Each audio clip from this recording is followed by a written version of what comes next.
Bakı-Quba magistralının Sumqayıt-Ceyranbatan qəsəbəsi ərazisindən keçən hissəsində aparılan növbəti monitorinq zamanı yolkənarı hissədə qanunsuz şəkildə quraşdırıldığı müəyyən edilən 6 ədəd köşk aşkarlanıb.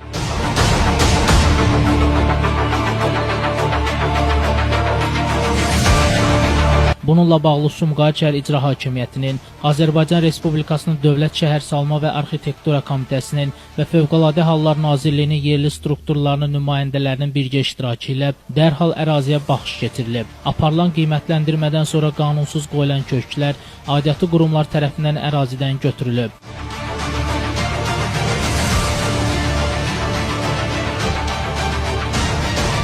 Qurumlar tərəfindən şəhər ərazisində abadlıq normalarının qorunması, yol təhlükəsizliyinin təmin edilməsi və qanunsuz tikililərin qarşısının alınması məqsədi ilə mütəmadi şəkildə geniş miqyaslı reydlər həyata keçirilir. Gündəlik nəzarət və ardıcıl monitorinqlər aparılır. Aşkar olunan bütün nöqsanlara operativ şəkildə müdaxilə edilir.